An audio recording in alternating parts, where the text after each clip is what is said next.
Awal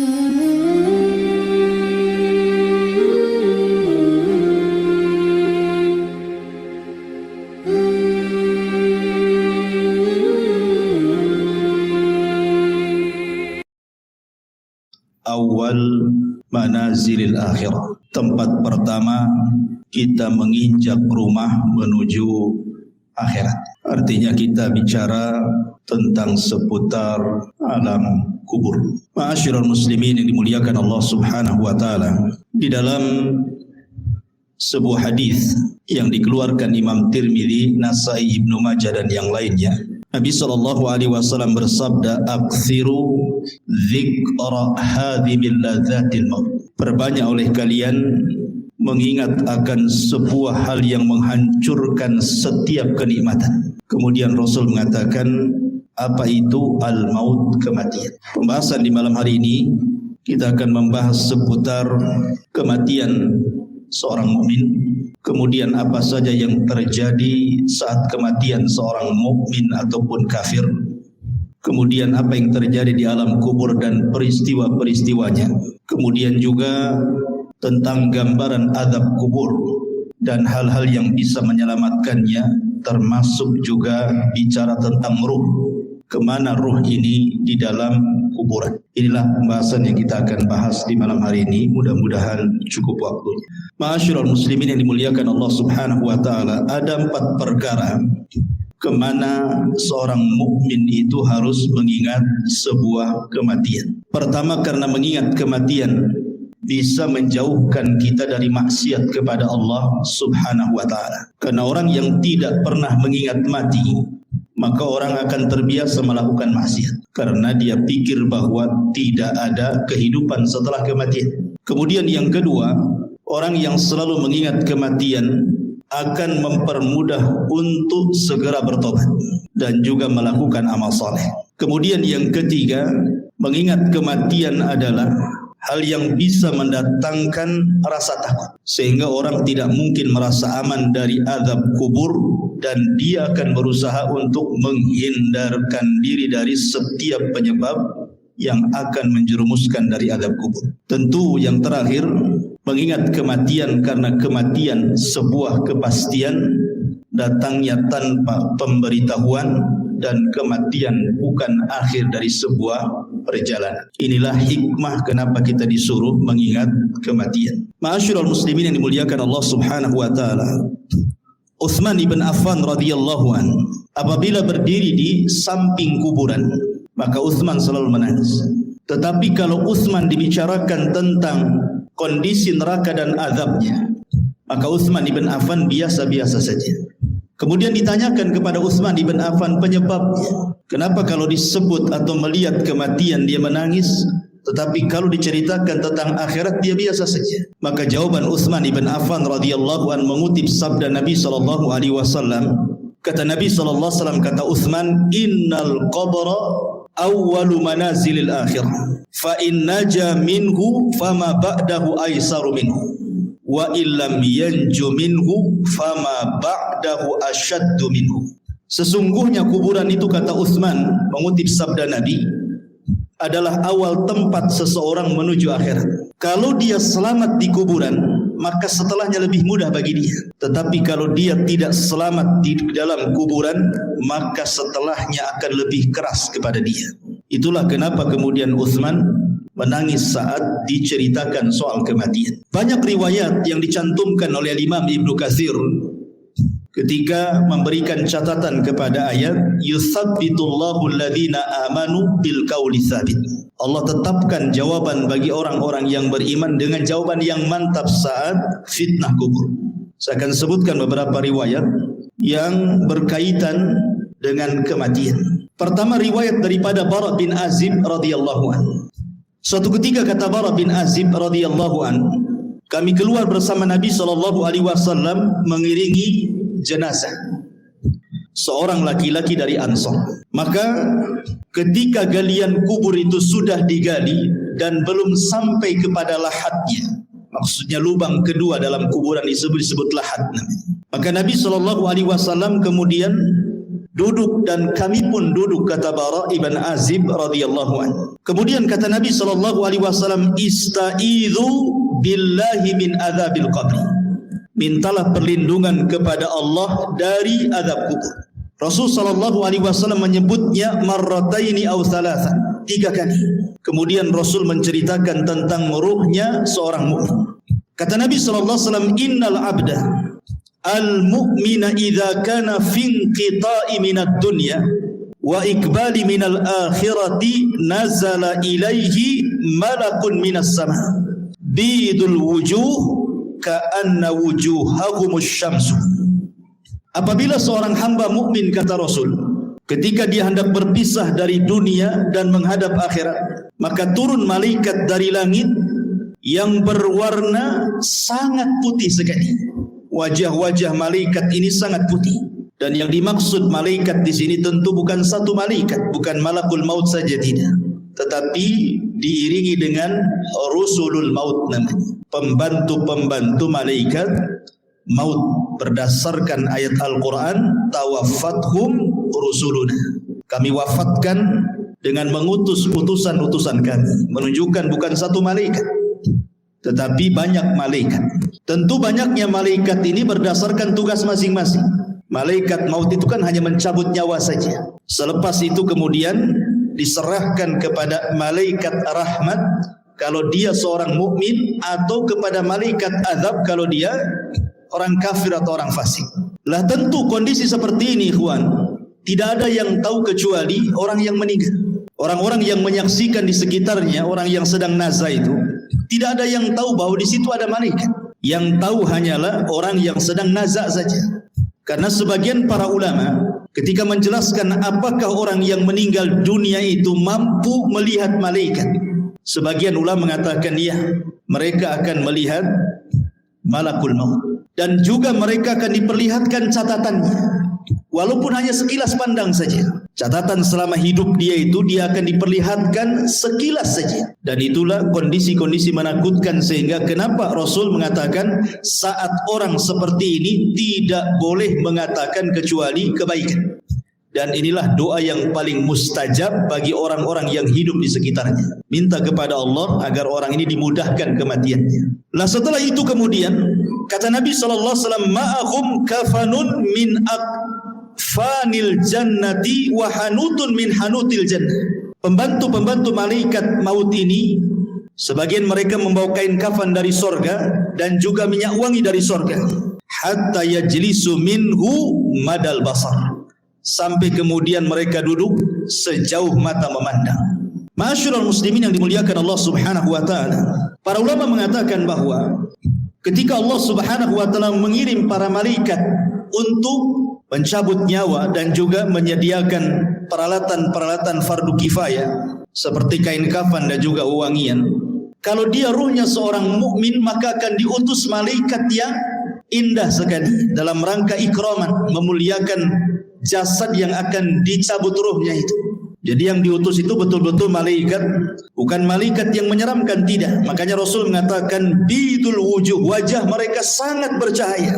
Kemudian juga a'wanul malakal maut ini, pembantu-pembantu malaikat maut ini, mereka ditugaskan sebagian mereka untuk membisikkan di telinganya. Apa bisikannya?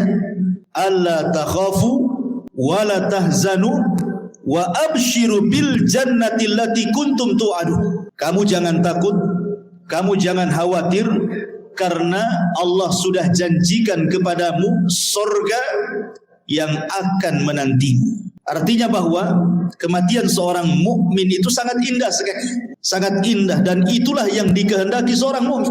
Makanya di zaman Nabi SAW ketika ada jenazah yang lewat, kata Nabi SAW, yastarih mustarih wa mustarahu minhu. Mustarih wa mustarahu minhu. Sahabat mengatakan, apa yang dimaksud mustarih dan apa yang dimaksud mustarah minhu ya Rasulullah? Kemudian Rasul menjelaskan, kalau dia hamba yang mukmin, maka dia mustarih, artinya dia menuju peristirahatannya. Dia meninggalkan keperitan dunianya, dia meninggalkan kesusahan dunianya, dan itulah yang dikehendaki seorang mukmin. Karena di dunia ini kan lelah kita hidup ini, ikhwan. Banyak masalah, banyak ujian, banyak cobaan. Apabila kemudian dia meninggalkan dunia, artinya dia meninggalkan kelelahan itu. Itu kalau seorang mukmin. Tetapi kata Nabi SAW, kalau dia orang fajir, orang jahat, mustarah minhu. Apa mustarah minhu? Maksudnya bukan dia yang beristirahat, tetapi orang lain beristirahat dari dia. Orang lain senang dengan kematiannya, orang lain mengutuk kematiannya, mendoakan buruk kematiannya, bahagia dengan kematiannya. Itu maksudnya mustarah minhu itu. Jadi seorang mukmin itu memang kematian sangat ditunggu-tunggu, karena memang Nabi SAW yang mengatakan, man ahabba liqa Allah ahabballahu liqa'ah. Barang siapa yang cinta berjumpa dengan Allah, maka Allah pun rindu berjumpa dengan dia. Makanya kenapa diutus malaikat-malaikat seperti ini. Kemudian setelah orang ini dihadapkan dengan malakul maut dan juga rusulul maut, maka kemudian dalam riwayat yang lain, malaikat maut akan menyeru kepada orang yang sedang sakaratul maut dengan panggilan, ya ayyatuhan nafsu at-tayyibah, wahai jiwa yang tenang, kanat fil jasadi tayyib, yang bersarang di jasad yang baik, ukhruji hamidatan, keluarlah dengan sangat terpuji, wa abshiri birauhi wa rauhanin wa rabbi ghairi ghadbah, berbahagialah, keluarlah wahai roh-roh yang baik dengan dihadapkan kepada Rabb yang tidak pernah murka kepada anda. Dalam riwayat, marhaban binafsi at-tayyibah, selamat datang jiwa yang sangat baik. Ukhruji ila rabbiki radiyatan mardiyah, keluarlah kepada Rabb yang sudah menanti kamu dengan keridhaan. Tentu panggilan seperti ini, ikhwan, akan merangsang ruh itu untuk cepat keluar. Makanya kalau kita melihat di masyarakat kan, terkadang ada orang yang nazar itu sampai berhari-hari tidak keluar-keluar ruhnya. Ada yang 1 minggu dia sakaratul maut koma, ada yang 1 bulan tidak mati-mati. Tetapi ruhnya seorang mukmin ketika dipanggil seperti itu, maka maka Nabi SAW kemudian mempermisalkan ruhnya seorang mukmin ketika dipanggil dengan kata-kata wahai jiwa yang tenang, maka ruhnya itu akan keluar seperti tetesan air yang terakhir fi famis siqa, dari mulut teko yang terakhir dia keluar. Kalau saya analogikan ini botol aqua, ini kan banyak airnya. Kalau kita buka tutupnya ini, kemudian kita tuangkan, tentu air yang pertama kali yang keluar pasti deras, karena masih penuh dengan air kan. Tapi kalau seandainya air yang dalam botol ini hanya tinggal 1 tetes saja, kemudian kita tuangkan seperti ini, maka air yang 1 tetes itu akan mengalir dengan pelan kan, dengan pelan, kemudian jatuh persis di mulut teko tadi. Begitulah gambaran Rasul ketika menjelaskan ruhnya seorang mukmin itu keluar seperti tetesan air yang keluar yang terakhir dari mulut teko. Jadi akan lembut, lain dengan kalau kita langsung keluar begini kan langsung deras gitu ya. Tapi kalau tetesan yang terakhir kan lembut keluarnya, pelan, tapi pasti kemudian keluar. Begitulah Rasul menggambarkan ruhnya seorang mukmin apabila dicabut oleh Allah lewat para malaikat maut ini. Ma'asyiral muslimin yang dimuliakan Allah Subhanahu wa taala. Kemudian kata Nabi SAW, setelah ruh itu dicabut, ingat malakul maut itu hanya mencabut ruh saja, tugas dia selesai sampai di sini. Kemudian setelah itu beralih kepada malaikat rahmat atau disebut dengan rusulul maut namanya. Lah rusulul maut inilah yang kemudian mengambil alih ruh tersebut, kemudian meletakkan di kain kafan yang sudah disediakan dari sorga. Kemudian wewangian yang semerbak laksana minyak misik dalam riwayat. Jadi baunya itu membumbung sampai ke langit, sehingga setiap malaikat yang mencium baunya di langit itu, mereka akan bertanya, ruhnya siapa ini? Maka malaikat yang membawa ruh ini akan menyebut nama dengan nama yang dia sukai dipanggilnya di dunia dan mengatakan ruhnya fulan ibnu fulan. Maka semua malaikat di langit memuji ruh ini. Kemudian ruh ini diangkat sampai ke langit pertama. Maka kemudian penjaga pintu langit pertama membuka pintunya, kemudian naik ke langit pertama. Semua malaikat di langit pertama mendoakan ruh ini. Kemudian naik ke langit kedua, seluruh malaikat di langit kedua mendoakan ruh ini. Sampai kemudian melewati langit ketujuh. Tidak dijelaskan sampai di mana ruh ini dinaikkan ke langit. Yang jelas dia melewati langit ketujuh. Wallahu alam sampai di mana, karena riwayatnya tidak dijelaskan. Kemudian setelah itu Allah berjumpa dengan ruh ini. Kemudian Allah Subhanahu wa taala katakan kepada malaikat yang membawa ruh ini, kembalikan ruhnya ke dalam jasadnya dengan baik. Catatannya, angkat, letakkan di tempat yang paling tinggi yang disebut dengan Illiyin. Illiyin itu tempat yang paling tinggi yang ada di sorga. Letakkan catatannya di situ. Kemudian ruhnya kembalikan ke dalam jasadnya. Maka kemudian ruh itu ke dalam jasadnya dikembalikan.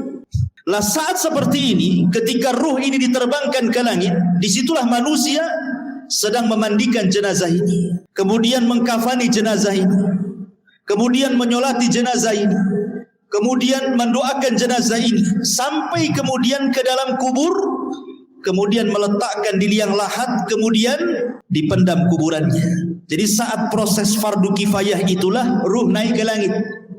Jadi manusia sedang sibuk memandikan, mengkafankan, menyolatkan, menguburkan, maka ruh punya kesibukan sendiri karena dia sedang menghadap Allah Subhanahu wa ta'ala. Lah kemudian ketika selesai sudah penguburan, barulah kemudian ruh itu dihantar kembali ke dalam kuburnya. Lah ketika ruh dengan jasad ini kemudian kembali, disitulah orang yang ada di kubur ini sempat mendengar pembicaraan orang-orang yang di atas kuburan. Termasuk suara terompahnya, suara sendalnya, dia mendengarnya. Termasuk apa yang dibicarakan di atas itu dia sempat mendengarnya. Apakah dia sedang menangis, apakah sedang mencela, ataukah sedang memuji, ataukah sedang berbicara tentang hal-hal tentang dia semua dengar. Dan itu berdasarkan riwayat Umar bin Khattab radhiyallahu an pernah bercerita ketika Nabi SAW selesai perang Badar. Kemudian pemimpin Quraisy itu semua mati di perang Badar dan dimasukkan ke dalam sumur yang tidak berpenghuni, yang disebut dengan Qalibu Badri. Kemudian Nabi SAW 3 hari menetap di Badar setelah kemenangannya, mulai dari tanggal 17 Ramadan sampai tanggal 20 Ramadan. Kemudian Nabi SAW menghampiri sumur yang dilempar jasad-jasad para pembesar orang kafir, Abu Jahal, Umayyah, kemudian Al-Walid dan semua pembesar Quraisy yang dimasukkan ke dalam sumur itu. Kemudian Nabi SAW mengatakan dengan menyebut satu persatu namanya, wahai fulan, wahai Abu Jahal, wahai Uqbah, wahai Umayyah, disebutkan satu-satu tuh. Kemudian Rasul mengatakan, hal wajadtum ma wa'adakum haqqa laqad wajadna ma wa'adana rabbuna haqqa, kata Rasul. Wahai Abu Jahal dan para pembesar Quraisy yang lainnya, apakah kalian sudah mendapatkan yang kalian janjikan ketika kalian berada di dunia? Kata Nabi SAW, sungguh kami sudah mendapatkan apa yang Allah janjikan kepada kami hari ini berupa kemenangan. Umar bin Khattab radhiyallahu an ketika itu merasa heran kenapa Rasul berbicara dengan sumur yang di situ jasad-jasadnya pembesar orang-orang Quraisy itu. Kata Umar, ya Rasulullah, bukankah mereka sudah jadi bangkai? Mereka tidak akan mendengar ucapan. Tapi Nabi SAW mengatakan, ya Rasulullah, ketika Umar mengatakan, atukallimu amwatan, kenapa kau bicara dengan orang mati? Maka Rasul mengatakan, wallahi ya Umar, ma antum asma lima aqulu lahum. Kalian tidak lebih mendengar dibandingkan orang-orang yang ada dalam sumur ini kepada ucapanku. Artinya para pembesar Quraisy yang sudah mati, yang sudah dimasukkan ke dalam sumur itu sangat mendengar ucapan Nabi. Dari sini istinbat para ulama bahwa apabila orang masuk ke dalam kuburan, maka dia mendengar saat itu apapun yang dibicarakan orang di atas kuburan itu. Makanya pentingnya kita ini menjadi orang baik. Sebab kalau orang jahat pasti akan dibicarakan keburukan di atas kuburan, dan itu menakutkan dia dalam kuburan kan gitu. Tetapi kalau yang dibicarakanlah pujian-pujian, tentu akan menenangkan, karena tidak mungkin Allah mengumpulkan dua rasa takut, baik ketika di dunia ataukah ketika di dalam kuburan. Tidak mungkin Allah kumpulkan dua rasa takut. Kalau dia takut di dunia semasa hidupnya, maka dia akan merasa aman di kuburannya. Tapi kalau dia merasa aman di dunia, maka dia akan merasa takut di kuburannya. Lah ketika kemudian dia sempat mendengar suara-suara pembicaraan orang yang di atas kuburan, sampai yang terakhir sandal yang melangkah meninggalkannya, disitulah kemudian orang ini sempat mendengar akhir suara terompah yang meninggalkan jauh sampai di pintu gerbang kuburan. Disitulah Allah Subhanahu wa ta'ala kirim amal solehnya. Dalam riwayat yang dikeluarkan atau yang diriwayatkan Abi Hurairah radhiyallahu an, tiba-tiba kemudian datanglah salat inda ra'sihi waz zakatu an yaminihi wasyamu an yasarihi wa kana fi'lul khairati min sadaqatin wassilahi wal ma'rufi wal ihsan ila nasi inda rijlaihi.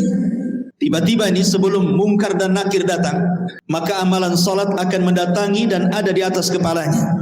Kemudian zakat di samping kanannya, kemudian puasa di samping kirinya, kemudian perbuatan kebaikan dari sedekah, menyambung silaturahim, memerintahkan kebaikan, berbuat baik kepada manusia diletakkan di antara kedua kakinya. Karena kan posisi dia berbaring, ya, posisi orang yang dikuburkan berbaring, sehingga di arah kepalanya ada solat, kemudian samping kirinya ada puasa, samping kanannya ada zakat, kemudian di sebelah kakinya ada sedekah, ada silaturahim, ada kebaikan dan begitu seterusnya. Dan amalan-amalan ini menjelma sebagai manusia. Jadi amalan-amalan soleh itu, solat akan menjadi manusia, kemudian zakat akan menjadi manusia dan akan mengelilingi dia dalam kuburannya. Sehingga kemudian ketika mungkar dan nakir ini datang, kemudian hendak membentak dengan fitnah kubur, dengan pertanyaan-pertanyaan kuburannya dari arah kepalanya, maka amalan yang ada di kepalanya, amalan solatnya akan mendorongnya dan mengatakan, ma qibali madkhal, tidak ada jalan lewat sini. Kemudian yang ketika malaikat mungkar dan nakir akan bertanya dari sebelah kirinya, maka akan didorong oleh amal soleh sebelah kirinya dan mengatakan, ma qibali madkhal, tidak ada jalan kau untuk bertanya kepada orang ini. Dan begitu seterusnya, setiap kali malaikat mungkar dan nakir bertanya ini dari arah mana saja, maka kalian dilindungi oleh amal soleh. Subhanallah ikhwan. Sehingga malaikat yang akan mau fitnah kubur ini kebingungan harus bertanya dari arah mana. Makanya kemudian disebutkan dalam riwayat ini, fayajlisu wa qad tamatsalat lahu syamsu wa qad danat lil ghurub fayuqalu lahu akhbirna amma nas'aluka fayaqulu da'uni hatta usalli.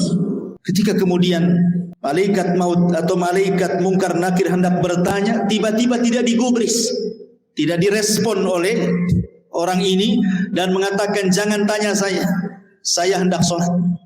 Dia kepikiran ingin sholat. Bayangkan, ruhnya seorang mukmin yang ada dalam kubur itu masih kepikiran ingin sholat dan mengatakan, da'uni hatta usalli, jangan dulu kau tanya aku sampai aku laksanakan sholat, katanya. Padahal sudah tidak ada sholat lagi di kuburan. Tapi begitulah ruhnya seorang mukmin, semangat ibadahnya itu sampai dalam kuburan. Akhirnya kemudian dia pun didudukkan dengan cara baik, kemudian juga ditanya dengan cara baik. Masalahnya dalam sebuah riwayat bahwa malaikat mungkar dan nakir ini saat bertanya kepada ruhnya orang yang beriman ini, kata Nabi SAW bahwa bentuknya ini memang luar biasa, sangat menakutkan. Di mana suaranya kalbarki, suaranya malaikat mungkar dan nakir itu seperti petir, menggelegar. Kemudian juga ucapannya seperti kilat dan wajahnya sangat menakutkan. Dari sini ikhwatu fiddin, pertanyaan semudah apapun dalam kondisi takut pasti akan sulit dijawab, kan? Anda saya tanya dengan pertanyaan-pertanyaan, tetapi kemudian setelah itu saya bunuh Anda. Umpamanya saya letakkan pistol di kepala, kemudian saya tanya dengan beberapa soalan. Ketika rasa takut menguasainya, soalan semudah apapun akan sulit dijawab. Ini kan soalan-soalan yang ma'ruf kita dengar di dunia. Siapa Rabbu? Kita katakan Allah. Siapa Nabimu? Kita katakan Muhammad. Apa agamamu? Kita katakan Islam. Itu kan mudah soalan ini. Tetapi dalam kondisi takut ikhwatu fiddin, walaupun soalan-soalan ini mudah dijawab, belum tentu orang bisa menjawab. Karena memang suara malaikat ini yang bertanya kepada orang ini luar biasa. Suaranya seperti kilat menggelegar, wajahnya menakutkan. Disinilah Allah Subhanahu wa taala berikan hidayah kepada ruhnya seorang mukmin, kepada hamba seorang mukmin, dan Allah katakan yutsabbitullahu alladhina amanu bil qauli tsabit. Allah akan tetapkan jawaban orang-orang yang beriman dengan jawaban yang mantap. Jadi yang menjawab itu adalah ketetapan dari Allah, taufik dari Allah, bukan kita. Kan dalam kondisi takut kita tidak bisa jawab. Tetapi hamba yang beriman ditolong dalam kuburannya, sehingga Allah Subhanahu wa taala arahkan jawabannya, sehingga setiap ditanya dia sanggup menjawab. Dan ketika dia sanggup menjawab itulah Allah Subhanahu wa taala memberikan rekomendasi dari langit dan mengatakan ang sadaqa abdi, hambaku telah benar. Ketika sudah dikatakan hambaku telah benar, Mungkar dan Nakir pun sudah pergi, tiba-tiba Allah katakan bentangkan kuburannya sejauh mata memandang. Bentangkan kuburannya sejauh mata memandang.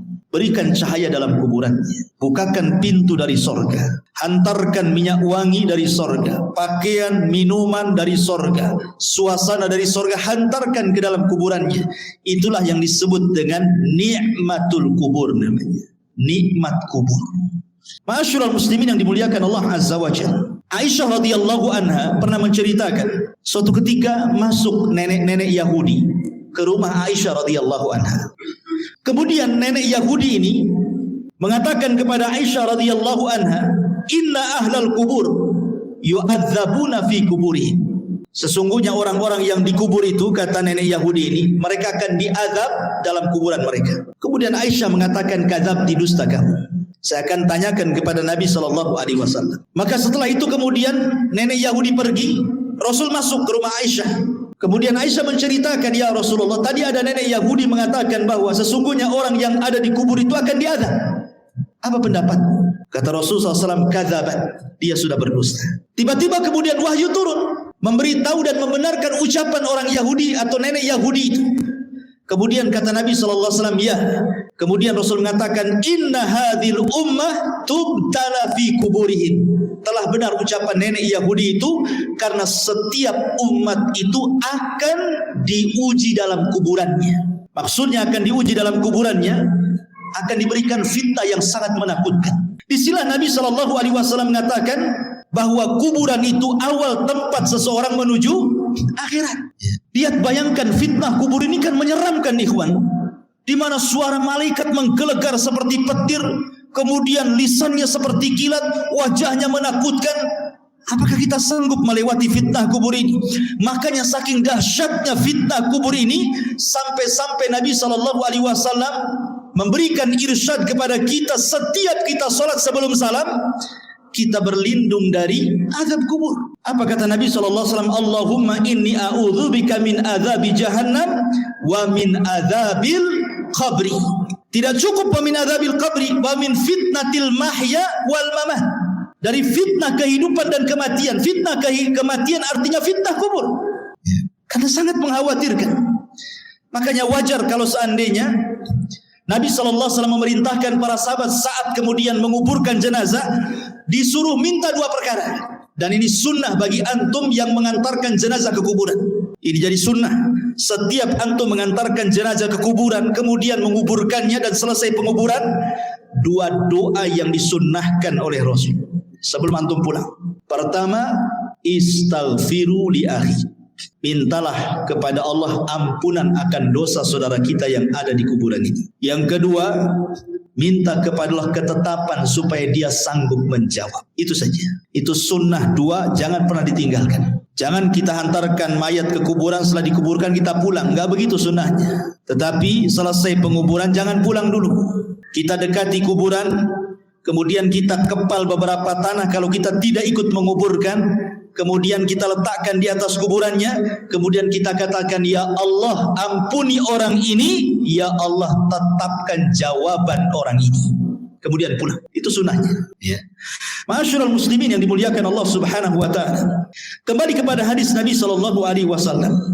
Kemudian Nabi SAW mengatakan, adapun ruhnya orang fajir, orang jahat, orang kafir, orang fasik, maka kemudian malaikat maut ini akan menyerukan dengan kalimat-kalimat yang sangat menakutkan saat kematiannya. Dia mengatakan, ya ayyatuhan nafsul khabithah, kanat fil jasadil khabithi, ukhruji dhamimatan wa abshiri bihamimin wa ghassab. Subhanallah. Malaikat maut mengatakan, wahai ruh yang jahat, yang hinggap di jasad yang jelek, keluarlah secara tercela dan habarkanlah dengan neraka yang menyala-nyala dan juga dengan nanah penduduk neraka. Coba bayangkan panggilannya. Wahai jiwa yang buruk, yang bersarang di jasad yang buruk, keluarlah secara tercela dan habar gembirakan dengan neraka yang menyala-nyala dan darah dan nanah penduduk neraka yang sudah menunggunya. Keluarga. Ini panggilan menyeramkan, ikhwan. Makanya kenapa kemudian ruhnya orang-orang yang tidak beriman itu tidak mau keluar, sehingga terkadang nazak berhari-hari, berminggu-minggu, berbulan-bulan tidak mau keluar dia. Dia tersiksa itu dengan ruh yang ada dalam badannya. Sampai-sampai Nabi SAW ke pisau yang berbentuk bengkok, mungkin bahasa kitanya seperti cerulit.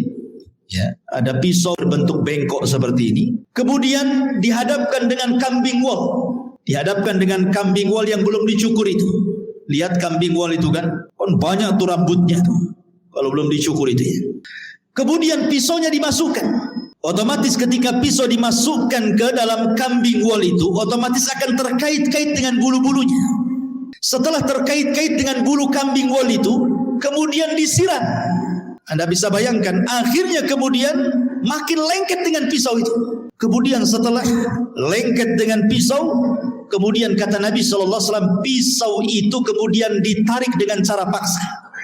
Kira-kira apa yang terjadi? Akan merontokkan setiap bulu-bulu kambing wol itu. Maknanya ketika ruhnya orang fasik, orang fajir, orang kafir dicabut itu, maka akan merontokkan seluruh persendiannya, seluruh tulang-tulangnya, dan dia akan menjerit. Tidak ada yang tahu rasa sakitnya kecuali Allah, dan jeritannya tidak ada yang mendengar kecuali binatang. Manusia tidak dengar, tetapi para binatang tahu, dan tidak ada yang bisa merasakan rasa sakit seperti itu kecuali Allah yang tahu rasa sakit. Jangan lagi orang fasik, ikhwan, orang yang beriman saja. Kata Nabi SAW, wa inna fil al-mauti la saqarat. Dalam kematian itu kan ada keperitan, ada rasa sakit. Setiap orang pasti merasakannya. Nabi saja merasakannya. Tetapi rasa sakit yang diderita seorang mukmin saat kematian itu adalah, boleh jadi itu akhir penggugur dosa dia. Tapi rasa sakit yang diderita orang fajir, orang fasik, orang kafir, boleh jadi itu awal azab saat kematiannya.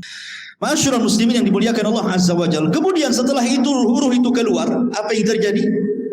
Kata Nabi SAW, maka dia sudah disediakan kain kafan dari neraka. Kain kafan dari neraka, ikhwan. Artinya ini bukan kain kafan biasa. Kain kafan yang penuh dengan api, dengan bau busuk penduduk neraka yang melambung ke langit. Ketika para malaikat itu mencium baunya, semua membencinya, semua mengutuk dan melaknatnya. Ini ruhnya siapa? Bau sekali. Tidak ada yang memuji ruh ini. Sehingga ketika betul-betul Rasulul Maut ini mengangkat ruh itu dalam kain kafan di neraka sampai membumbung ke langit, apa yang terjadi? Tidak ada satu pun pintu langit yang mau dibuka. Lihat bahasa Al-Quran. Allah Subhanahu wa Ta'ala mengatakan dalam surah Al-A'raf ayat 40, la tufattahu lahum abwabus sama wa la yadkhuluna al-jannah hatta yalijal jamalu fi sammil khiyam. Pintu-pintu langit tidak ada yang dibuka, satu pun. Bahkan mereka tidak akan masuk ke dalam sorga sampai ada cerita unta masuk ke lubang jarum. Bagaimana mungkin unta yang sangat besar masuk ke lubang jarum? Lubang jarum itu kecil, unta itu besar. Artinya bahwa selubang jarum pun pintu langit itu tidak akan dibuka, dan dia tidak akan menembus walaupun hanya langit pertama. Kemudian setelah itu Allah Subhanahu wa Ta'ala hanya berfirman kepada ruh yang jelek ini dan mengatakan, letakkan catatannya fi sijin. Sijin ini tempat di bawah dasar bumi. Kenapa tidak diletakkan di lapisan bumi pertama, kedua, ketiga sampai ketujuh? Sebagian ulama mengatakan bumi menolak catatan amalnya. Bumi saja menolak.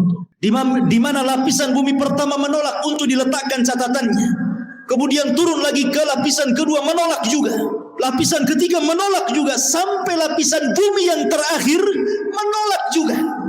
Ketika kemudian ditolak, akhirnya diletakkan di mana catatan itu? Di Sijil, ya, di dasar bumi yang paling dalam. La haula wala quwata illa billah. Kemudian kata Allah Subhanahu wa taala dalam Al-Qur'an, "Wa man yusyrik billahi faka'annama kharra minas sama' fatakhtafuhu at-tayru aw tahwi bihi ar-rih fi makanin sahih." Maka ruhnya akan dijatuhkan, tidak dihantar malaikat, sehingga ruh itu seperti terbang yang disambar burung ataupun dihempaskan dengan angin, sehingga ketika ruh ini kembali ke dalam jasadnya seperti orang yang jatuh dari ketinggian. Begitulah rasanya. Anda bisa bayangkan, Anda jatuh dari atas ketinggian 20-30 meter saja, rasanya luar biasa sakit. Itulah yang akan dirasakan oleh ruhnya orang jahat ketika dilempar dari langit kemudian menyatu lagi dengan jasadnya. Apa yang terjadi ketika itu? Kalau dia memang amalan solehnya mungkin kurang, dia sholat tapi mungkin jarang-jarang, atau mungkin sholatnya asal-asalan, datang itu amalan-amalan sholat dia, atau mungkin amalan-amalan yang lainnya, tetapi sosoknya menjadi orang lemah, tidak bisa kemudian menolak malaikat mungkar dan nakir yang akan menghajar dengan pertanyaannya, tidak sanggup menolak. Lain kalau dia seorang yang beriman, maka amal solehnya akan menolak dia, ya, sehingga akan sulit kemudian mungkar dan nakir mendekatinya. Tetapi kalau dia amal solehnya mungkin ringan saja, dia sholat kadang tidak, dia akan datang amal-amal yang lainnya, tetapi tidak bisa melindunginya. Sehingga dengan mudah mungkar dan nakir itu dalam kondisi sudul wujuh, kata Rasul, sangat buruk sekali wajahnya, hitam kelam, kemudian membentak dengan suara petir, dengan suara kilat, menakutkan, sehingga ketika ditanya, man rabbuk, siapa Rabbmu, wa ma nabiyuk, siapa nabimu, wa ma dinuk, apa agamamu, pertanyaan ini ringan, tapi karena ketakutan yang bersangatan, dia pun tidak bisa menjawab dan mengatakan, wallahi la adri aqulu kama qala an-nas wa fa'altu kama fa'ala an-nas. Aku tidak tahu. Aku mendengar, ya pernah mendengar apa yang diucapkan manusia seperti itu. Dia tidak bisa menjawab. Ketika dia tidak bisa menjawab berkali-kali, apa yang terjadi? Maka Allah Subhanahu wa taala akan mengirim penyeru dari langit dan mengatakan, an kadzaba abdi, hambaku telah berdusta. Subhanallah. Disebutkan dalam riwayat, summa yuqayyadu lahu a'ma, asam, akma, abka. Didatangkan kepadanya orang yang buta, orang yang tuli, orang yang bisu, wa fiyadihi mirzabatun, di tangannya ada gada yang sangat besar, lau duriba biha jabalun lakana turaba. Kalau palu itu dipukulkan di bukit atau gunung itu hancur jadi tanah. Dan itu dipukulkan setiap kali dia tidak bisa menjawab. Tidak bisa menjawab, dipukul. Tidak bisa menjawab, dipukul. Yang kalau dipukulkan, lau duriba biha jabalun, kata Rasul, kalau pukulan itu diletakkan di gunung batu, lakana turaba, gunung itu akan menjadi turab, tanah, hancur berantakan. Bagaimana kalau dipukulkan kepada manusia? Mengerikan, ikhwatul fiddin yang dimuliakan Allah Azza wa Jalla. Maka ketika itu kemudian Allah Subhanahu wa taala katakan, sempitkan kuburannya sesempit-sempitnya. Kemudian bukakan pintu neraka kepadanya. Hantarkan hembusan-hembusan panah dari neraka ke dalam kuburannya. Kemudian dia pun mendapatkan azab kubur yang nanti saya akan jelaskan seperti apa azabnya. Tapi kita kembali kepada pembahasan awal ruhnya seorang mukmin. Ma'asyiral muslimin yang dimuliakan Allah Azza wa Jalla, ketika ruhnya seorang mukmin sudah selesai dari fitnah kubur, maka Nabi SAW menjelaskan, fayuqalu lahu umdhur ila maq'adika minan nar. Tiba-tiba ketika dia sedang duduk selesai dari fitnah kubur, tiba-tiba dibentangkan di sebelah kirinya gambaran neraka yang sedang menyala-nyala. Diperlihatkan neraka. Kemudian dikatakan, umdhur, lihatlah, ila maq'adika minan nar, tempatmu di neraka itu. Kemudian qad abdalakallahu bihi maq'adan minal jannah. Tapi tenang, tempatmu bukan di sana. Kemudian sebelah kanannya digambarkan gambaran sorga dan dikatakan tempatmu di sini. Dalam riwayat, maka kemudian malaikat ini mengatakan, lihatlah tempat dudukmu di neraka in asaita. Kalau engkau bermaksiat, itulah tempat dudukmu. Tapi karena engkau yang beriman, maka tempat dudukmu bukan di sana. Kemudian tempat dudukmu di sini. Ketika dia melihat bagaimana surga dengan gambaran keindahannya diperlihatkan itu dalam kuburan itu, apa yang terjadi? Maka dia langsung berteriak dan mengatakan, Ya Rabb, akimisah, Ya Rabb, tegakkan kiamat, supaya aku bisa kembali ke istana dan keluarga. Tetapi Allah Subhanahu wa taala mengatakan belum, kiamat masih panjang. Dalam riwayat yang lain, nim naumatal arush, sebaiknya kau tidur seperti tidurnya pengantin baru. Sehingga ketika dia terbangun seolah-olah dia tidur zuhur dan bangun asar, kiamat sudah dibangkitkan. Artinya kehidupan kuburan tidak akan terasa walaupun zaman berlalu. Anggaplah mungkin zaman dulu, zaman Nuh, orang-orang yang beriman itu meninggal dunia, sampai hari ini kan kiamat belum dikiamat-kiamatkan. Bagaimana kehidupan mereka? Rupanya mereka ditidurkan oleh Allah di atas kenikmatan yang disebut dengan nikmat kubur. Karena ruh mereka diberikan nikmat oleh Allah. Nanti ada pembahasan kemana ruhnya orang yang beriman dalam kuburan ini. Tapi jasadnya dikuburkan. Mereka tidak akan merasakan, sehingga ketika kiamat dibangkitkan baru dia tertidur. Terbangun dari tidurnya seolah-olah hanya setengah hari saja, mulai zuhur sampai asar dia tidur, kemudian dia terbangun. Rupanya Israfil sudah menyiapkan sangkakalanya untuk meniup sangkakala pertama kiamat, kehancuran alam semesta pertama dibangkitkan. Ma'asyiral muslimin yang dimuliakan Allah Subhanahu wa taala. Kemudian setelah orang yang beriman mendapatkan nikmat kubur dan orang-orang fajir dan fasik mendapatkan azab kubur, di sana ada peristiwa yang tidak mungkin orang lepas. Apakah dia mukmin? Apakah dia kafir? Apakah dia fasik? Apakah dia fajir? Apakah dia sahabat Nabi ataukah bukan sahabat Nabi? Ada peristiwa yang tidak bisa lepas dari manusia. Apa itu? Himpitan kuburan. Semua manusia akan dihimpit dalam kuburnya. Tidak akan selamat. Mau bayi sekalipun yang belum punya dosa tetap akan dapat himpitan kuburan. Bahkan sahabat Nabi sekelas Sa'ad ibn Mu'adz, yang satu kabilah Aus masuk Islam karena dia. Kemudian saat kematiannya 70.000 malaikat tidak pernah turun dari langit, turun pula ke bumi untuk ikut memandikan jenazahnya. Tapi Rasul mengatakan kalau ada orang yang selamat dari himpitan kubur, Sa'adlah orangnya. Tapi Sa'ad pun tidak selamat. Bayangkan, himpitan kubur tidak akan menyelamatkan siapapun. Mau sahabat Nabi atau bukan sahabat Nabi, mau orang yang beriman atau orang kafir, semua akan merasakan himpitan kuburan ini. Tapi sebagian para ulama membahas, tentu akan ada perbedaan himpitan bagi orang yang beriman dengan himpitan bagi orang kafir atau fasik. Sebagian ulama mengatakan adapun himpitan bagi orang yang beriman itu seperti ibu memeluk anaknya. Rasa kasih sayang seorang ibu kepada anaknya, seperti itulah bumi ketika menghimpit, laksana seorang ibu memeluk anaknya. Karena kita ini dari tanah dan akan kembali kepada tanah. Jadi tanah itu seperti ibu bagi kita. Sehingga ketika himpitan tanah itu menghimpit setiap jasad orang yang beriman, maka tidak akan merasakan rasa sakit sedikit pun, karena itu bentuk sayang seorang ibu kepada anak. Tetapi kalau yang dihimpit itu orang kafir, orang fasik, orang fajir, orang jahat, maka dia akan merasakan sakit yang luar biasa. Dia akan menjerit-jerit, semua tidak ada yang mendengar kecuali binatang jeritannya, karena akan mematahkan semua tulang, persendian dan begitu seterusnya. Ma'asyiral muslimin yang dimuliakan Allah Azza wa Jalla, inilah sekilas gambaran ruhnya orang mukmin, fasik, fajir, fasik, munafik dan begitu seterusnya saat kematian.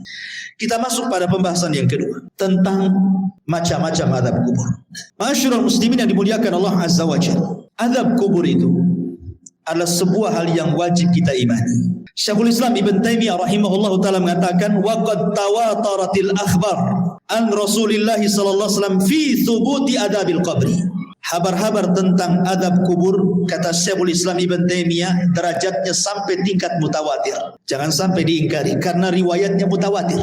Artinya mutawatir itu banyak sekali riwayatnya. Dan dikatakan oleh Al-Imam Al-Munawi, adabul qabri haqqun. Azab kubur itu sebuah hak adanya. Dan Imam Ghazali mengatakan, man angkarahu fahuwa mubtadi'un. Siapa yang mengingkari azab kubur, maka dia adalah ahli bid'ah. Dan Imam Suyuti mengatakan adzabul qabri wa adzabul barzakh. Adab kubur adalah adab barzakh. Udhifa ilal qabri li'annahu al-ghalib. Kenapa disebut kubur? Karena memang umumnya orang dikubur. Tapi sebenarnya ini disebut dengan barzakh. Barzakh itu artinya penghalang tembok antara kehidupan dunia dengan kuburan. Makanya tidak akan bisa orang itu mengintip kehidupan kuburan. Kenapa? Karena ada barzakh, tembok yang menghalangi antara kita dengan mereka. Walaupun Anda pasang CCTV sekalipun, kita letakkan CCTV dalam kuburannya, maka kita tidak akan mampu melihat mungkar, nakir, peristiwa apapun yang ada di kuburannya. Ingat, karena ada barzakh tadi. Barzakh itu penghalang antara kehidupan kita di atas bumi dengan kehidupan di bawah bumi. Ma'asyiral muslimin yang dimuliakan Allah Subhanahu wa taala. Bicara tentang adab kubur ada 9 poin yang ingin saya jelaskan. Yang pertama, tadi sudah dijelaskan dalam riwayat yang kita sudah lalui penjelasannya, adz-dzarbu bimitraqatin min hadidin. Pertama, pukulan dengan palu dari besi yang bisa menghancurkan gunung. Dan itu berdasarkan hadis Anas ibn Malik radhiyallahu anhu yang dikeluarkan Imam Bukhari, di mana disebutkan bahwa fayasihu sayhatan yasmauha man yalihi illa tsaqalaini. Ketika dia dipukul dengan palu itu, tidak ada manusia atau jin yang mendengarnya kecuali makhluk dari selain keduanya. Artinya jin dan manusia tidak bisa mendengar jeritannya. Yang bisa mendengar hanyalah binatang-binatang itu. Binatang mendengar jeritan kita, tetapi manusia dan jin tidak bisa mendengarnya. Kemudian yang kedua, yufrashu lahu qabruhu naran wa yulbasu naran wa yuftahu lahu babu ila an-nar wa yudayyaku alayhi qabruhu wa yudrabu bimitraqatin azimatin law dhuriba biha jabalun la sara turaban wa yubashshiru bil adzabi fil akhirah. Kemudian yang kedua, azab kubur itu terkadang dalam bentuk dihamparkan tikar dari neraka, dipakaikan pakaian dari neraka, dibukakan pintu dari neraka, disempitkan kuburannya, diletakkan palu yang bisa menghancurkan gunung, dan ditakut-takuti dengan azab akhirat. Bayangkan orang yang dikuburan, sebagian mereka dibentangkan tikar dari neraka, dipakaikan pakaian dari neraka lagi, dibukakan pintu dari neraka lagi, disempitkan lagi kuburannya. Subhanallah. Ini azab kubur yang kedua. Gambaran azab kubur yang kedua bisa dibaca dalam hadis yang dikeluarkan Imam Ahmad, Abi Dawud dari hadis Bara bin Azib. Kemudian yang ketiga, al-khasfu fil ardi. Terkadang dibuat gempa dalam kuburan. Yang merasakan orang yang dikubur saja itu. Kita di atas bumi tidak ada gempa, tapi yang ada di kubur itu merasa digempakan, seolah-olah dia kemudian bumi itu digempa-gempakan, dan dia merasakan seperti itu. Dan ini berdasarkan hadis Ibnu Umar radhiyallahu anhuma yang dikeluarkan Imam Bukhari dan Muslim. Kemudian yang keempat, syakku janibai al-fammi ila qafa. Terkadang datang malaikat yang menakutkan, kemudian membawa cerulit yang sangat tajam, kemudian dimasukkan ke mulutnya, kemudian diiris sampai ke tengkuknya. Jadi tarik, dimasukkan pisau itu ke mulutnya, kemudian ditarik sampai ke tengkuknya. Auzubillah. Atau terkadang radkhur ra'si bil hijarah. Ada malaikat yang membawa batu besar, kemudian orang itu dibaringkan, kemudian dibentur-benturkan kepalanya. Kalau hancur nih, dikembalikan lagi kepalanya menjadi bentuk baru, dihancurkan kembali, dan begitu seterusnya. Terkadang al-harqu fi tannuri minan nar. Disediakan satu mangkok, satu bejana yang sangat besar, isinya air yang mendidih dari api neraka, kemudian digorengkan di dalam. Atau terkadang as-sibahatu fi nahri min damin ma'adh-dharbi bil hijarah. Tiba-tiba kemudian dia dihadapkan dengan sungai, semuanya bentuk darah. Kemudian dia diletakkan di tengah-tengah sungai darah itu. Kemudian dia akan berenang, tidak bisa ke pinggir, karena setiap ke pinggir maka akan dipukulkan batu yang sangat besar ke mulutnya, sehingga dia akan berputar-putar sampai mati hidup lagi, dan begitu seterusnya. Dan 4 poin ini berdasarkan hadis Bukhari yang dikeluarkan atau yang diriwayatkan oleh Samurah ibn Jundab radhiyallahu anhu. Kemudian yang nomor 8, isti'alul malil masruq minal ghanaim ala sahibi. Kalau dia dahulunya di dunia suka mencuri ghanimah, harta rampasan perang yang belum dibagi, maka harta itu akan didatangkan dan akan menyala-nyala seperti api yang sangat besar dan menyambar-nyambar dirinya. Atau yang terkadang, yang terakhir yang nomor 9, wa ma hadzal adzab al-hissi hunaka aidan adzabul ma'nawi. Ini kan azab hissi, azab badannya.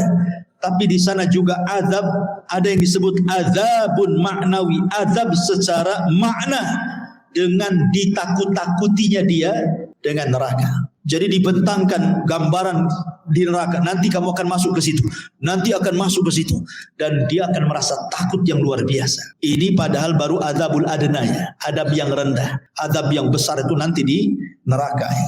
Ini 9 gambaran tentang azab kubur. Adapun azab kubur sendiri, ikhwan, itu terbagi menjadi 2. Ada azab kubur itu yang azabun daim la yanqati'u ila qiyamis sa'ah. Azabnya terus sampai kiamat dibangkitkan, enggak terputus. Dan yang kedua, ada azab kubur itu tidak terus tetapi terputus. Seperti apa gambarannya? Yang pertama, azab kubur yang tidak terputus sampai kiamat adalah azab kubur bagi orang kafir dan bagi orang munafik, dan itu disebutkan dalam surah Ghafir ayat 46. Adapun azab yang terputus adalah azabnya usatul muwahhidin. Mungkin di dunia dia ahli tauhid, orang yang beriman, tetapi terjerumus kepada kemaksiatan. Dia solat tapi masih berzina, dia solat masih berdusta, dia solat mungkin riba dan begitu seterusnya. Jadi dia masih berbuat baik, beribadah, tapi satu sisi dia bermaksiat. Ya. Maka orang-orang yang seperti ini tidak terus-menerus sampai kiamat. Akan tetapi orang yang seperti ini akan terputus azabnya dengan rahmat Allah Subhanahu wa ta'ala. Jadi akan terputus dengan rahmat Allah Subhanahu wa ta'ala. Itu berdasarkan hadis Abdullah ibn Umar radhiyallahu anhuma. Nabi mengatakan, inna ahadakum idza mata urida alaihi maq'aduhu bil ghadati wal ashi, in kana min ahlil jannah famin ahlil jannah, wa in kana min ahlin nar famin ahlin nar, yuqalu hadza maq'aduka hatta yab'atsaka Allahu ilaihi yaumal qiyamah. Kata Nabi SAW, sungguhnya salah seorang di antara kalian apabila mati, maka akan ditampakkan tempat duduknya siang dan malam. Kalau dia termasuk penduduk sorga, maka dia akan menjadi penduduk sorga. Kalau dia termasuk penduduk neraka, maka selamanya dia akan diazab sampai kiamat dibangkitkan. Artinya kalau orang beriman, ya akan diazab, tetapi ada akhirnya, terputus. Mungkin dengan rahmat dan kasih sayang Allah Subhanahu wa ta'ala.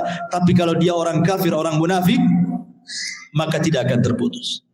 Kemudian pembahasan yang keempat tentang apa penyebab azab kubur. Penyebab azab kubur yang paling dominan adalah an-namimah, orang yang suka mengadu domba. Wa adamu tanazzuh minal baul, dan tidak perhatian dengan kebersihan hadas. Dia kencing sembarang. Kan banyak tuh orang yang kencing-kencing sembarang, ya, tidak cebok gitu ya, tidak jelas ceboknya. Dan ini berdasarkan hadis Nabi SAW dari Abdullah ibn Abbas radhiyallahu anhuma. Jadi Nabi SAW ketika itu lewat di 2 kuburan, dua-duanya sedang diazab.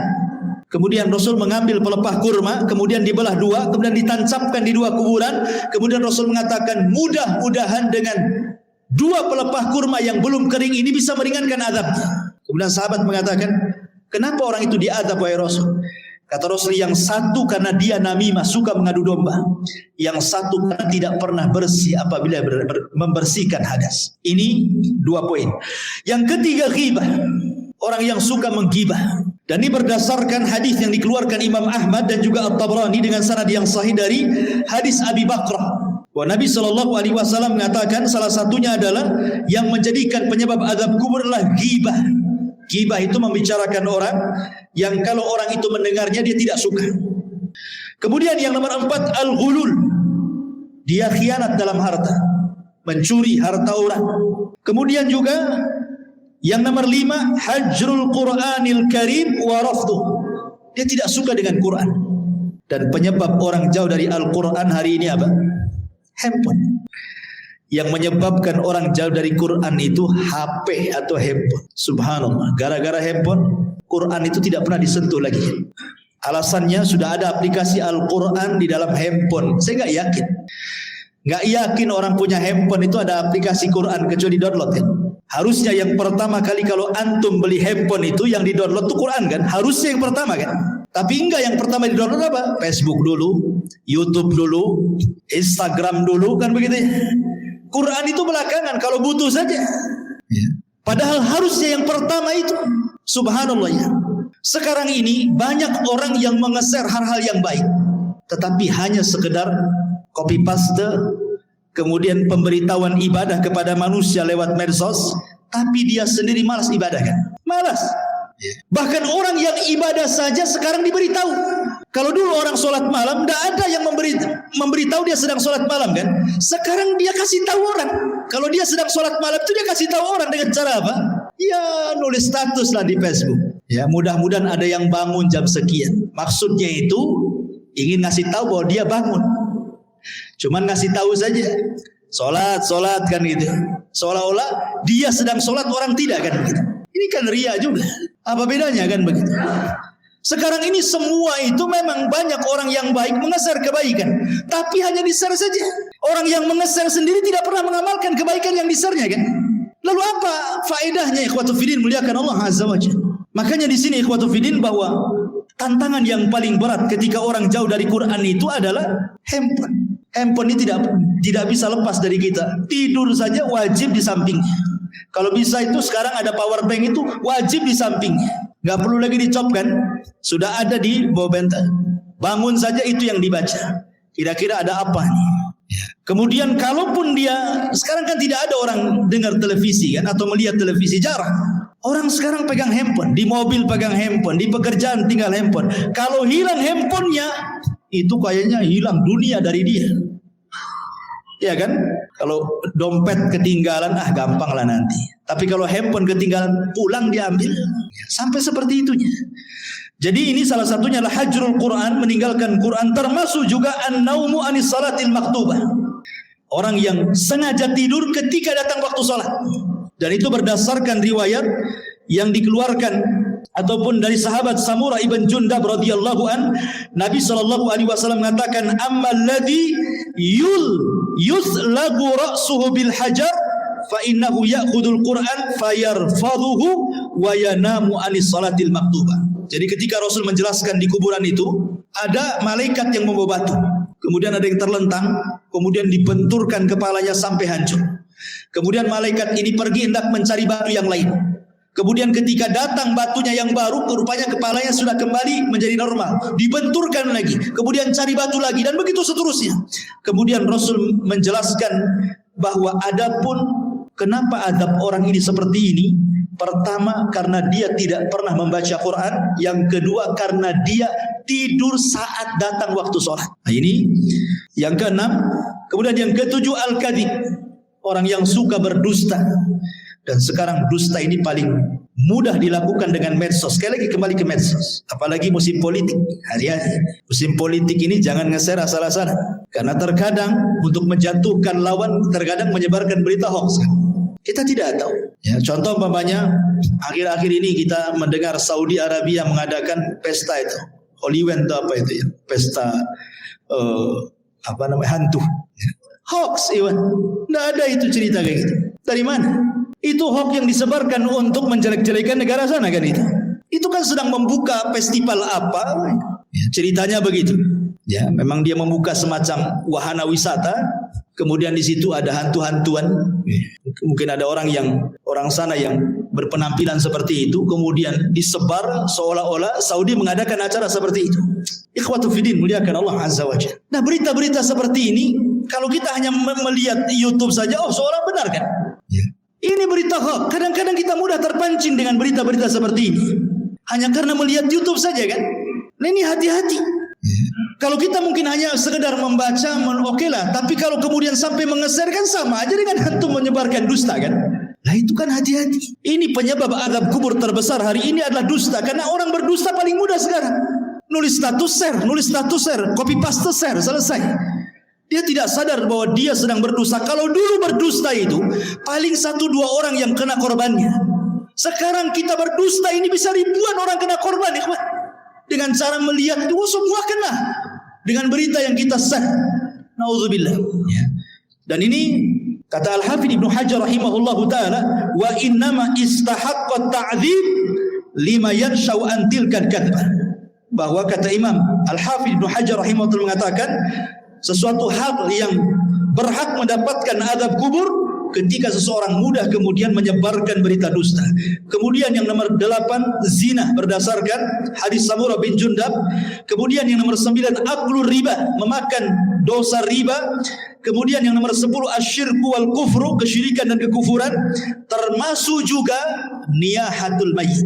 Niyahatul mayyit itu maksudnya orang yang hidup ketika ada yang meninggal, orang yang dicintainya, dia pun meraung-raung, menjerit-jerit seolah-olah menolak takdir Allah. Seolah-olah menolak takdir Allah. Ini bahaya karena membuat orang yang meninggal itu diazab. Kata Nabi SAW, yu'adzabul mayyitu bibukai ahlihi. Bahwa mayit akan diazab dengan tangisan orang yang hidup kepadanya. Makanya antum wajib, laki-laki yang menggunakan akalnya, kalau ada keluarga yang meninggal, nasihati. Biasanya wanita-wanita yang suka niyahannya, nasihati mereka, jangan menangis, tabah, sebab dengan tangisan orang hidup itu menjadikan si mayat diazab masalahnya. Ini juga termasuk daripada azab kubur. Dan banyak sekali. Kemudian secara singkat amal-amal yang bisa menyelamatkan dari azab kubur. Pertama, perbanyak baca surah Al-Mulku. Tabarakalladzi biyadihil mulku wa huwa ala kulli syai'in qadir. Perbanyak baca surat Al-Mulk. Kemudian yang kedua, perbanyak amal saleh. Kemudian yang ketiga, berdoalah agar kita diwafatkan di hari Jumat. Berdoa kepada Allah agar kita diwafatkan di hari Jumat dan kita bersabar saat ditimpa sakit. Kalau seandainya kita sabar saat sakit kemudian meninggal, boleh jadi itu husnul khatimah. Karena saat-saat orang sakit itu biasanya setan lebih dekat dibandingkan saat dia sembuh. Ingat, orang sakit itu lebih dekat dengan setan dibandingkan dengan Allah. Karena biasanya kalau orang sakit, ikhwan, apalagi kalau sudah bertahun, itu biasanya mudah putus asa. Terkadang di antara mereka lah sudah lebih mati saja daripada nyusahkan orang hidup, Atau terkadang menolak takdir, kenapa saya terus yang sakit? Kenapa kok gak disembuh-sembuhkan? Kemudian bayangannya macam-macam. Akhirnya malas ibadah, Kemudian juga istiqomah. Dan istiqomah ini berat, tetapi inilah yang bisa menyelamatkan dari azab kubur. Kemudian juga al-mautu bimurabitan fi sabilillah. Kematian saat menjaga perbatasan saat jihad. Kemudian juga yang paling penting berdoa kepada Allah Subhanahu wa taala dan senantiasa mengamalkan ketakwaan kepada Allah, dan yang paling penting lagi menjauhi sebab-sebab azab kubur yang tadi saya sebutkan tadi, dusta, namimah dan begitu seterusnya. Tapi pembahasan yang terakhir bicara tentang ruh. Kemana ruh saat manusia sudah selesai pertanyaan mungkar dan nakir, artinya selesai fitnah kubur. Berarti masuk ke nikmat dan azab kubur kan itu. Kemana ruh ini saat nikmat ataupun azab kubur? Baik. Masyarul muslimin yang dimuliakan Allah Subhanahu wa taala. Al-Imam Ibnu Qayyim rahimahullahu taala, beliau mengatakan dalam kitabnya Ar-Ruh, pembahasan di mana ruh ini. Pertama kita akan bagi tentang ruh ini. Ruh para nabi. Pertama, ruh para nabi. Ruh para nabi tentu berada fi a'lal illiyin, berada di tempat yang paling tinggi yang disebut dengan rafiqil a'la. Karena Nabi SAW ketika meninggal dunia, kemudian malaikat maut mengatakan kepada Nabi dua pilihan, apakah engkau mau hidup terus di dunia dengan kegemilangan, kemenangan yang sudah diraih, ataukah mau menyusul teman-temannya di tempat yang paling tinggi di sorga? Maka Rasul mengatakan, Allahumma ila rafiqil a'la, saya memilih ke tempat yang paling tinggi di sorga. Jadi ruhnya para nabi berada di rafiqil a'la. Kemudian yang kedua, arwahus syuhada, ruhnya para syuhada, orang-orang yang mati syahid.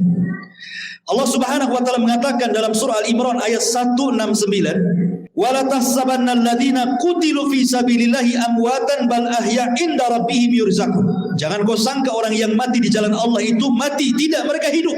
Mereka mendapatkan rezeki di sisi Allah Subhanahu wa taala. Abdullah bin Mas'ud radhiyallahu anhu ketika bertanya tentang ayat ini kepada Nabi sallallahu alaihi wasallam, di mana ruhnya para syuhada? Maka Rasul mengatakan, arwahuhum fi ajwafi tairin hadarin. laha qanadilun mu'allaqatun bil arsy. Jadi ruhnya para syuhada berada di kendil-kendil dibawa oleh ketiak burung sorga, kemudian digantungkan di arsy Allah Subhanahu wa taala. Jadi ruhnya para syuhada berada di kendil-kendil yang dibawa terbang oleh burung-burung, kemudian digantungkan di bawah arsy.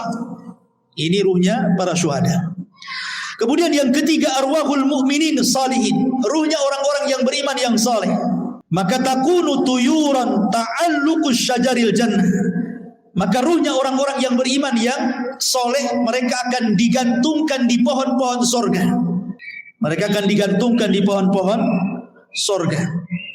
Adapun yang keempat, arwahul usad, ruhnya orang-orang yang ahli maksiat.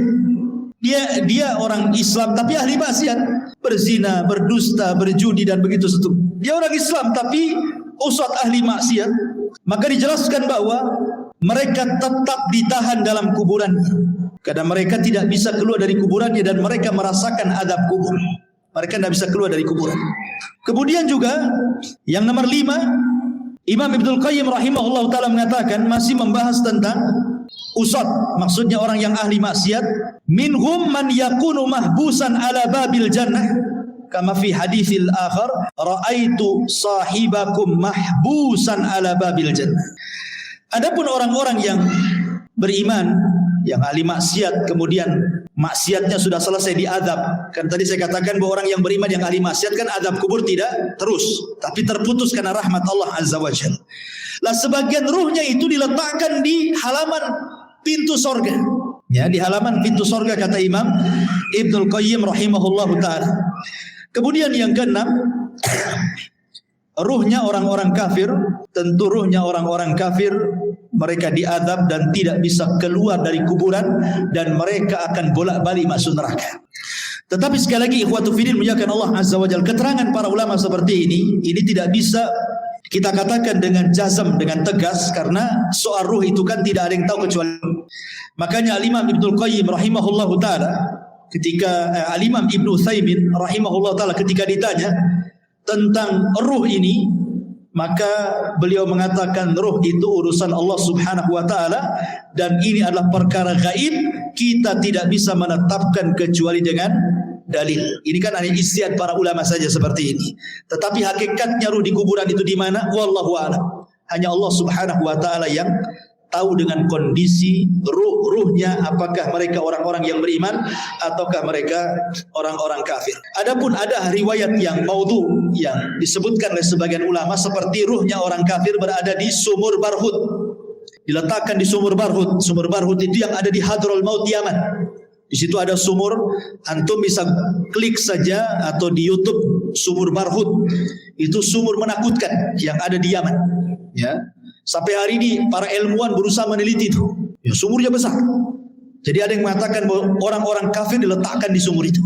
Ya, adapun ruhnya orang-orang yang beriman tentu fil iliyyin. Tetapi sekali lagi ini riwayatnya lemah gitu ya, bahkan tidak berdasar. Tapi oleh sebagian ulama ada yang menyebutkan seperti perkataan Imam Barbahari rahimahullah dalam kitabnya Sarhu Sunnah. Wallahu a'lam bishawab.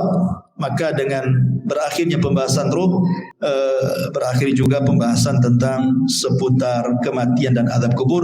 Mudah-mudahan bisa menjadi ibrah bagi kita, dan kita tutup dengan doa kafaratul majlis. Subhanakallah bihamdika asyhadu an la ilaha illa anta astaghfiruka wa atubu ilaik.